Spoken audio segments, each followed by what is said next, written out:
Next up, we got a matchup between bantamweights here as we have Mayra Bueno Silva coming in at plus 290, looking to buck a 4-fight losing streak. She goes up against Michelle Montague, who comes in at minus 365.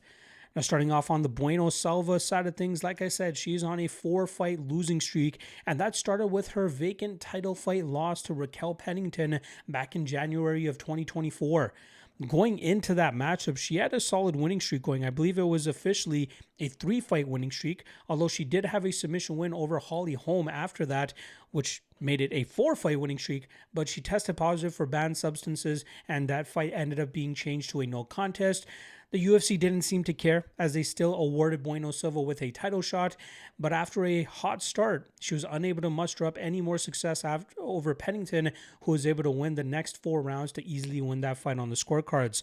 Bueno Silva looked like she was gassed very much after that first round, as she was very aggressive there and blew her gas tank way too early in a 25-minute fight.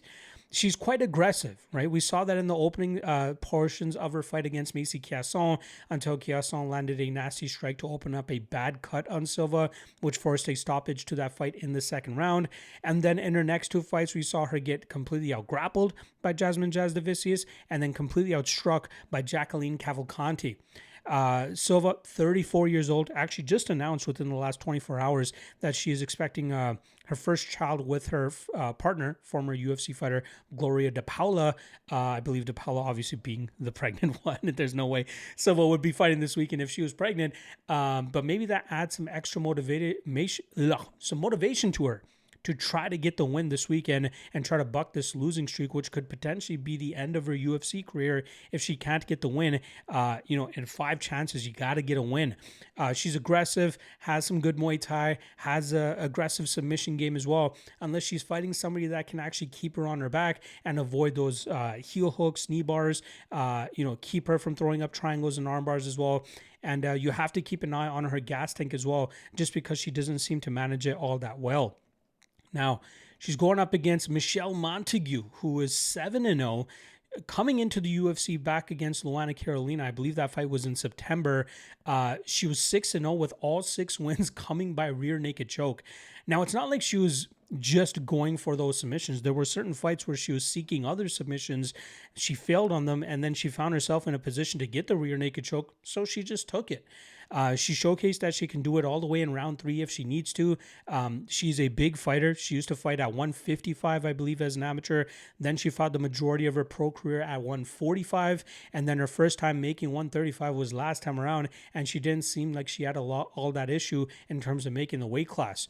She's originally from New Zealand, but she has set up shop at American Top Team, where she is the primary training partner of Kayla Harrison, current UFC bantamweight champion. Montague, very strong, very powerful, and that's what she often looks to implement in her fights. Striking-wise, not the greatest. Very robotic. We saw her get wobbled a few times against Luana Carolina, but when she really just digs deep, she's able to get to that clinch, and she's able to get to some power takedowns where she's able to enjoy solid top control, good submission threat as well, and I believe a lot of that has to do just with her strength and ability to smash through the guard of her opponents. Her ground and pound is improving as well, which will obviously help her to get to submission spots a lot easier, but I want to see her continue working on her striking game so she doesn't look so frantic and lost on the feet when she does end up getting hit. Luckily, she has the wherewithal to go for a takedown when she does get hit, and that often translates to her getting her opponents to the ground and then smothering them from that top position. Now here, she finds herself as a big favorite against Mayra Bueno Silva, who I said has fought for a UFC title in the past, but has really been struggling at this stage of her career. Unless she can cause chaos and really cause her opponents to stress out, she kind of struggles in terms of getting off on her offense. Now, she's clearly the better striker, and given the fact that she can actually throw up some submissions here, I have a little bit of nausea in terms of being comfortable in terms of taking the chalk on Montague here. I fully expect Montague to keep Bueno Silva on her back and grind her out and bust her up with some ground and pound, maybe even threaten with a submission or two. But seeing the fact that Carolina was able to throw up arm bars and get some close submission attempts on Montague makes me worry that Silva might be able to pull off a submission off her back, especially with the amount of control time I'm expecting Montague to get here.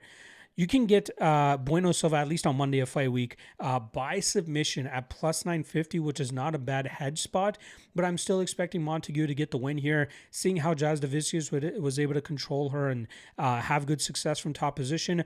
Montague, obviously bigger than Jasudavicius. Bueno Silva going up to 135 pounds for this matchup. I think Bueno Silva is going to struggle a lot to deal with the size, the strength, and just the overall grappling game of Montague here. So I'm going to go Montague by decision, but I'm a little bit skeptical in terms of taking her at hyper chalk odds here.